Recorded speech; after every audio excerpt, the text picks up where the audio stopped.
Hello, friends, and welcome to Service of Change's Changecast, the podcast for change. I'm your host, Dennis Nappy II, with Service of Change, where small changes among the masses can have a massive impact around the world. I gotta say, I'm a little frustrated right now. It's been a rough day. I haven't done a podcast in a while, and I sat down tonight to do it, and I got everything all set up, and I just did what I would consider a kick-ass podcast. I really put it all out there. I'm actually tired from just talking for the last half hour straight, and I went back to listen to it, and there was something off with my mic, and the whole thing sounds like I'm talking with marbles in my mouth or underwater. I don't know what the issue was. So,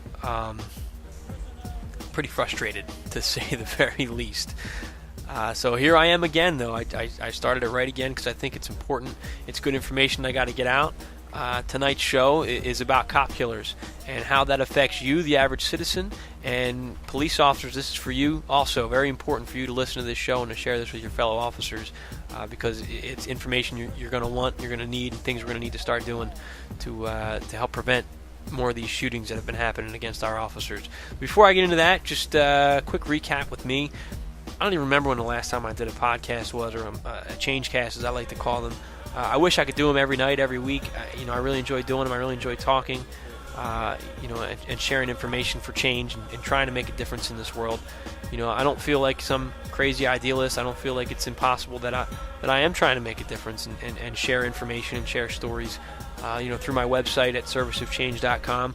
I do share my thoughts on the small things that everybody can do that's going to make a massive impact around the world. Together we can have one big voice. We can have that impact. We're consumers. We're the ones that buy stuff every single day. That's just one way that we can make a difference with our purchasing power. Voting, it's a whole different ball of wax. I'm not going to get into that tonight. But there's things that everybody can do on their own, and I share a lot of those ideas, whether it's eating healthy, whether it's dealing with pharmaceutical companies or on a small scale, making a difference in education. I'm passionate about education. Speaking of which, I'm really excited to announce that this past week I just released my second book, called The Urban Educator's Survival Guide, 7 Proven Strategies from a Successful School Teacher's Classroom. It's available on Amazon in both Kindle and paperback format, ebook and paperback format. And I have to say, I am really pleased with the reviews that are rolling in. 4 and 5 star reviews that are coming in out of 5 stars about this book. That I took my experience as a soldier, as a police officer, and then as a teacher in some very dangerous, violent, challenging urban settings, and I compiled it into my 7, most important strategies that have made a difference in my classroom. It's not just something I made up. It's not just something I read in a book. These are strategies that I have used, that my colleagues have used, and have worked with that kid that walks in on the first day and says F you, with that kid that comes in and doesn't want to do any work, with a whole class of kids that refuse to do work or can't read or can't write. These strategies will help you. If you're a seasoned veteran, this is a great refresher for you. You have that really bad year. Every couple years you get a really rough group of students.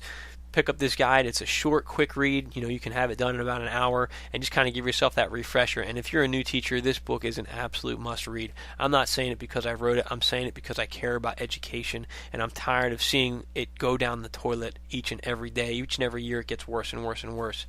Get this guide. It's going to help you out if you're a new teacher, if you're a college student. I promise you this will help you.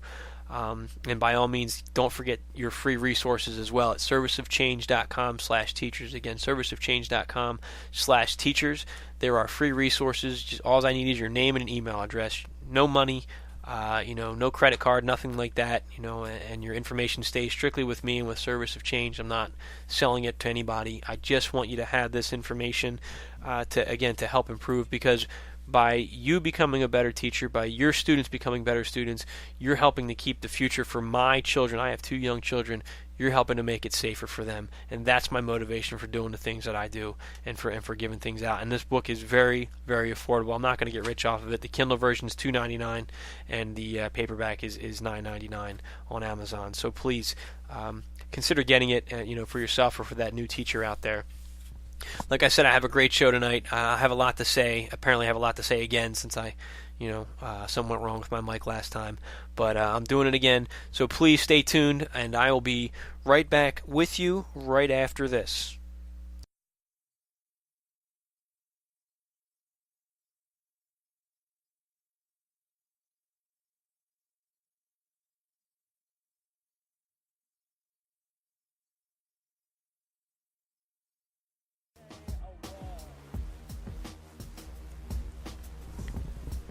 I challenge you to try to teach them. Encourage them and listen to them. Listen to their stories of home with drunken mothers, jailed fathers, and bullet-filled brothers. And once you have become a part of them, once you have given yourself to them, then I challenge you to come up with a plan to help them. I was trying to prove something that I was told didn't exist. The threat was out there, and I needed to find it. We heard screaming coming from the inside. My smile disappeared immediately, and I pounded hard on the door. Nobody answered, but the screaming continued. It's interesting to note, however, that regardless of how well your class is behaving and how well trained you think you have your students, your carefully constructed order and structure that you have worked so hard to build can be destroyed in a moment. Hi, I'm Dennis Nappy II, author of Service, A Soldier's Journey, Counterintelligence, Law Enforcement, and the Violence of Urban Education. What you just heard were quotes from my story. If you'd like to hear more, you can find my book at serviceofchange.com, at amazon.com, and wherever books are sold. Thank you.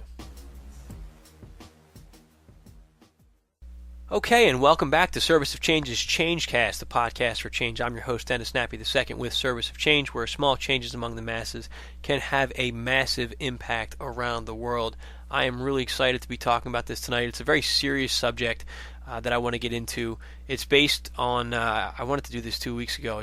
Life's been kind of crazy for me, but it's based on an article I wrote called Cop Wars, The Growing Divide Between Citizens and Police, that you can find on my serviceofchange.com page. And, I want to talk about the growing escalation of violence that has been directed against police officers. And, whether you're a cop or a citizen, this is for everybody to listen to. Okay, there are countless websites out there and social media pages and feeds that are dedicated to quote-unquote exposing cops and police corruption and really showing a lot of the bad things that some cops do. Now, if you're a cop, please don't stop listening. I want to say that I am an advocate for police, and that's what the purpose of this podcast is. I think a lot of things are taken out of context, but unfortunately, a lot of things aren't also. We have those officers that are making mistakes out there. My point in saying this is that I care about officer safety. I'm a former cop myself, and I was appalled, not surprised, but very appalled at the execution and the military-style attacks on police officers that went down over the last couple weeks. So that's why I'm doing this.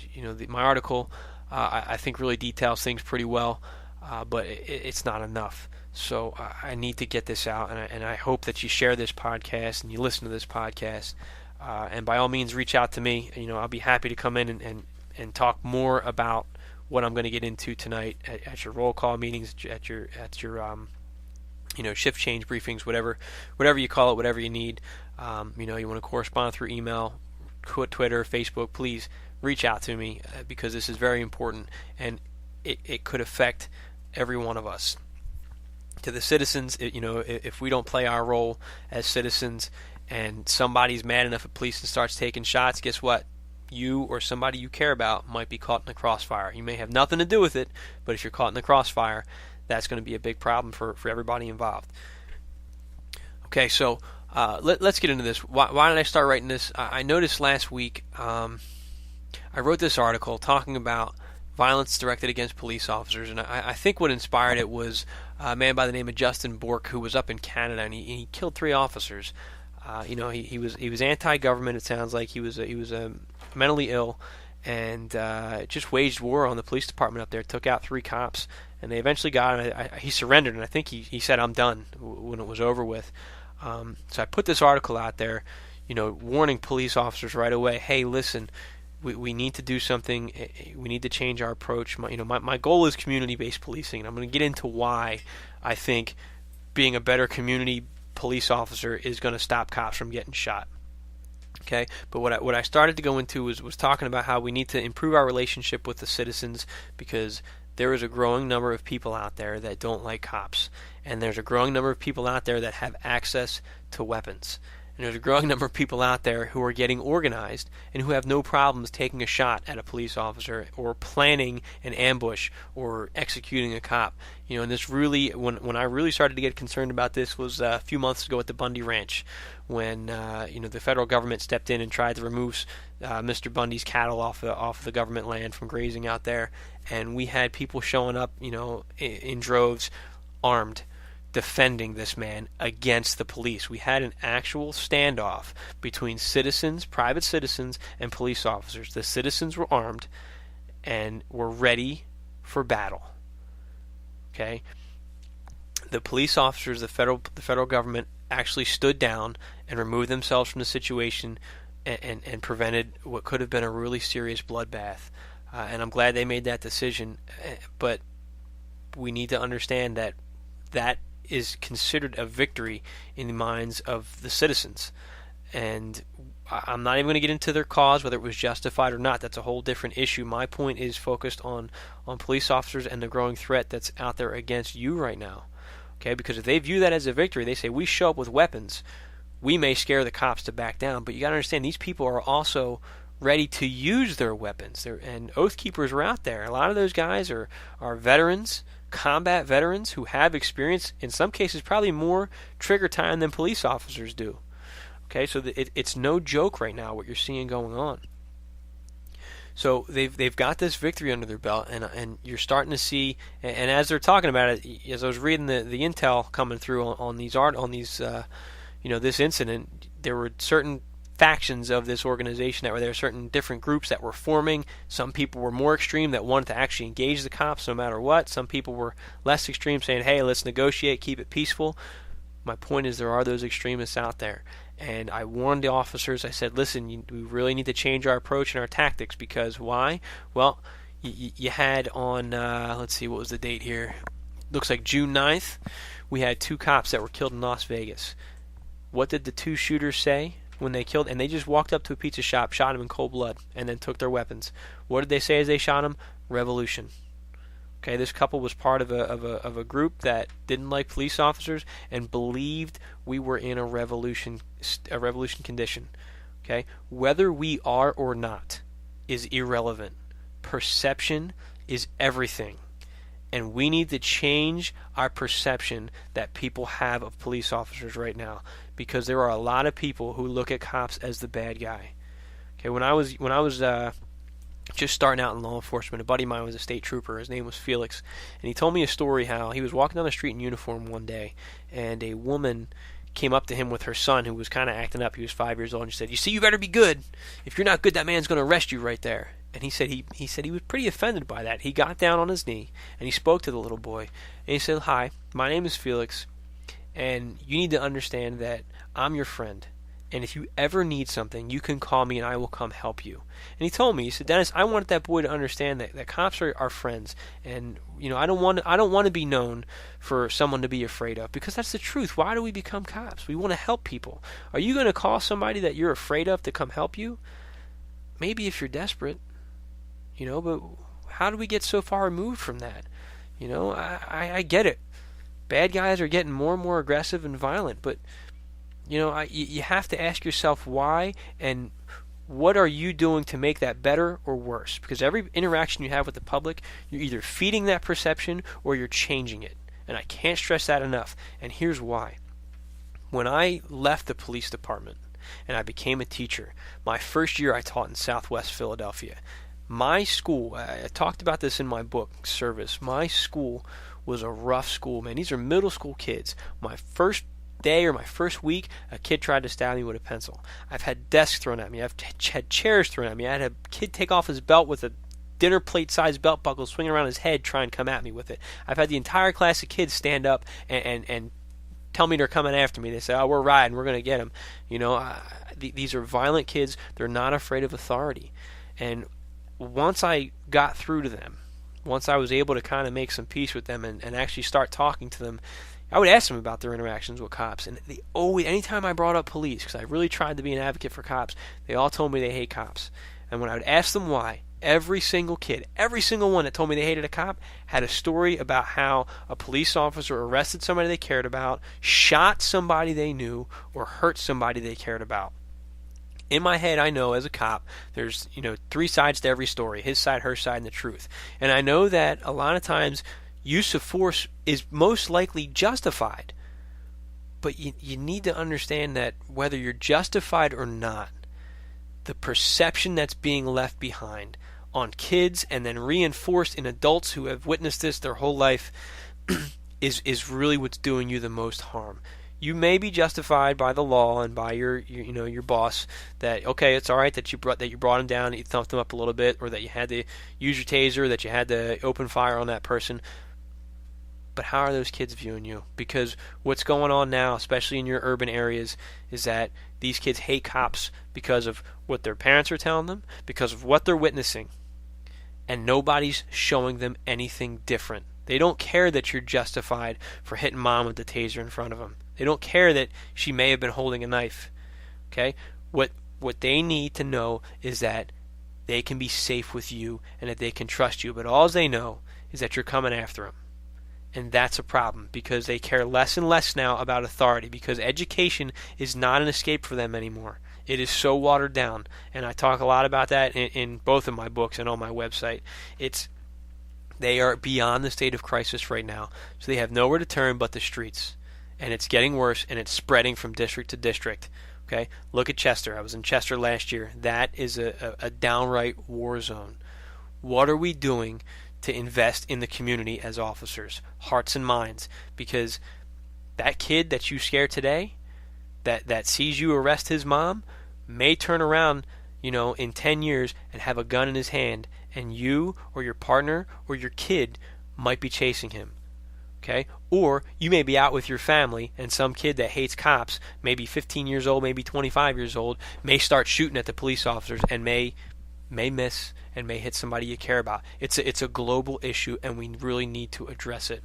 Okay, in addition to the Canadian shooting and the Las Vegas shooting, we had a guy in Georgia who just rolled up on this courthouse, man. He was armed to the teeth. He had rifles, he had plenty of ammunition, he had flashbangs, he had smoke grenades, and he just wages this assault, opening fire through his windshield. And he didn't expect the one officer to be where this officer was, who surprised him. That officer was wounded in the leg, and that was the only injury, but it could have been a lot worse. This guy was in it for the long haul. This guy was part of a group that hated the government, that hated police officers. There are people out there, there are organizations out there. It's happening. I suspect it's only going to get worse. We're going to see more attacks on police officers, as time continues, and we need to change that. How do we change it? As an educator, I fight every single day for you. Every single day, every time I interact with a child, and I let them know that I'm a former police officer, and I let them know that, hey, not all cops are bad. I'm doing my part for you.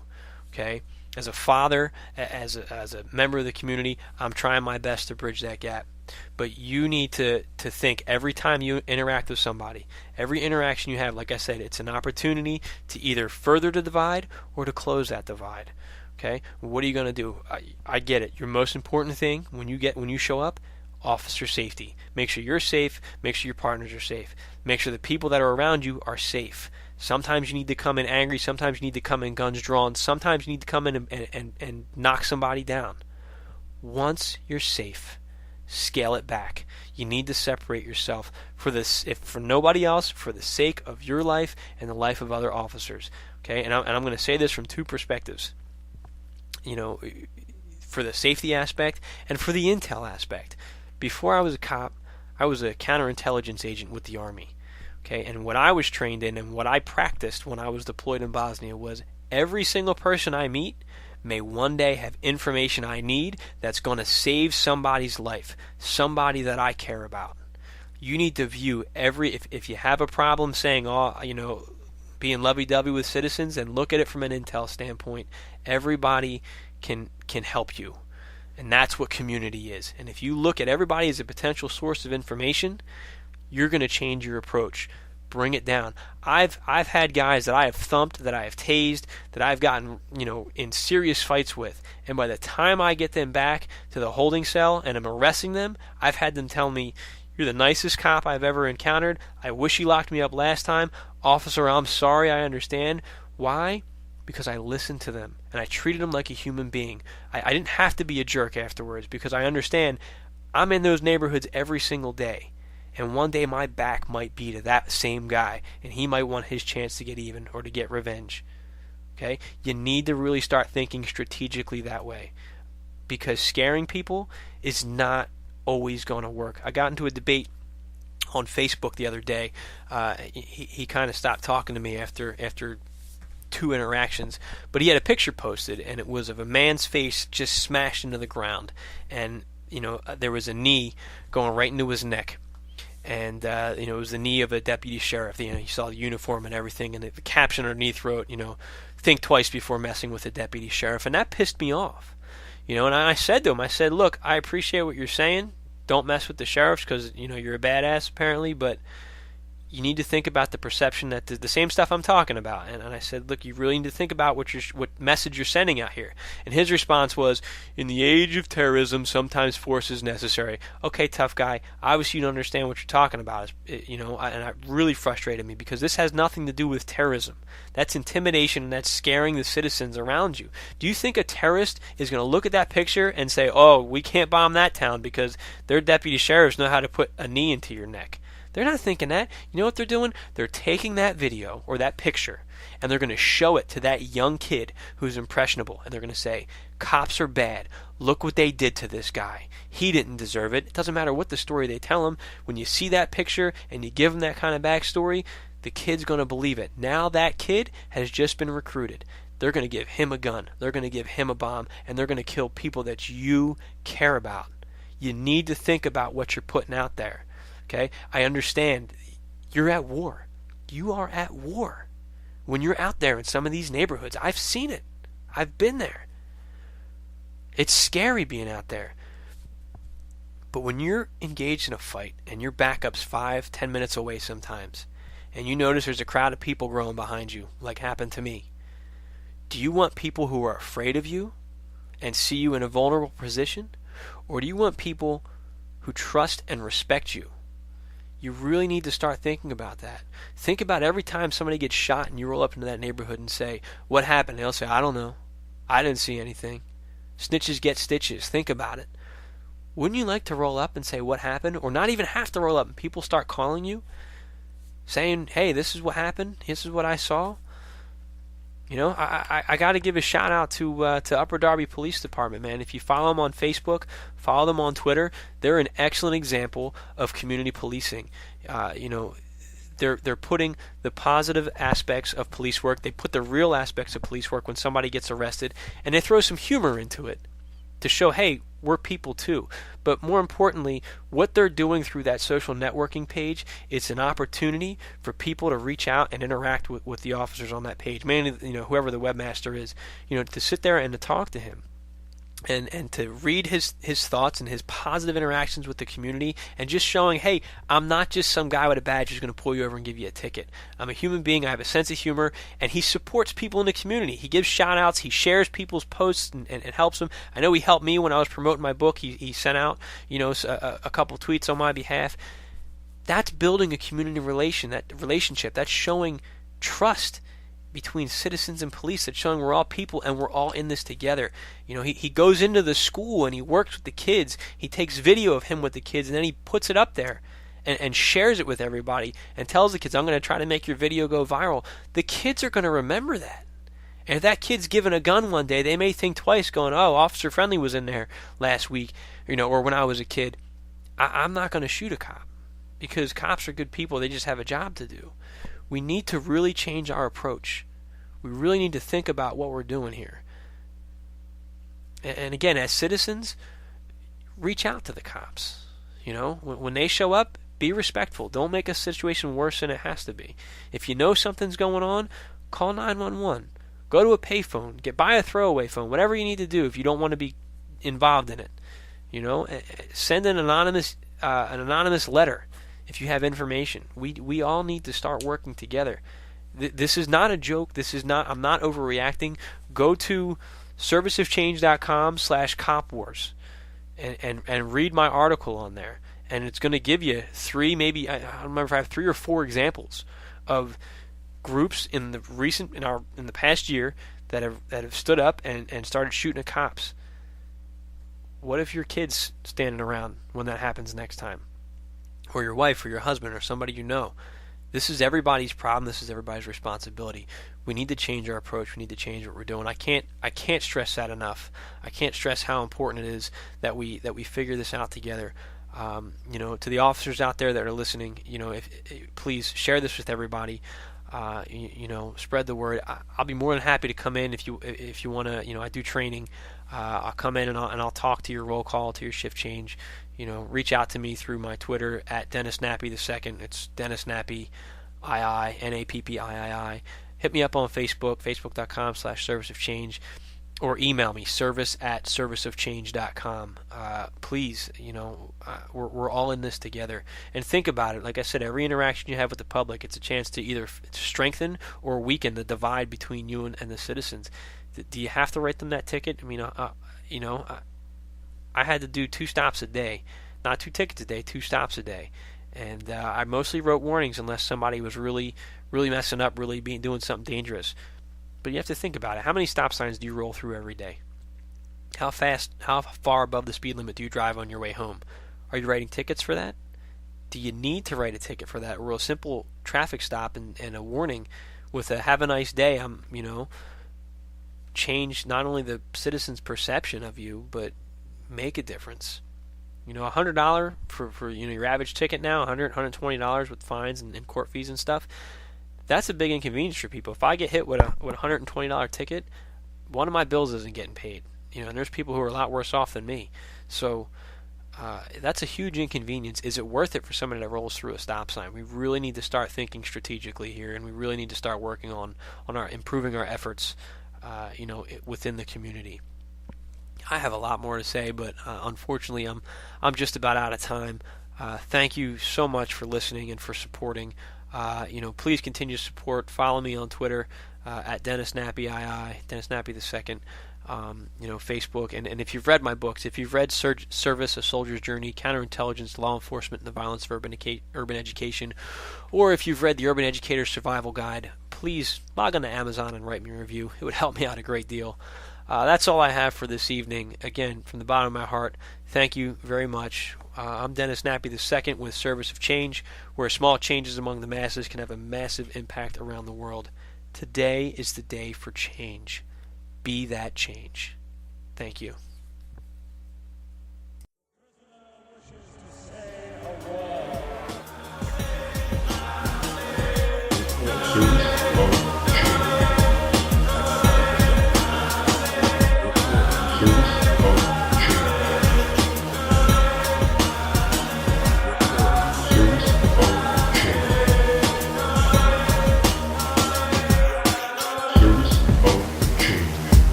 Service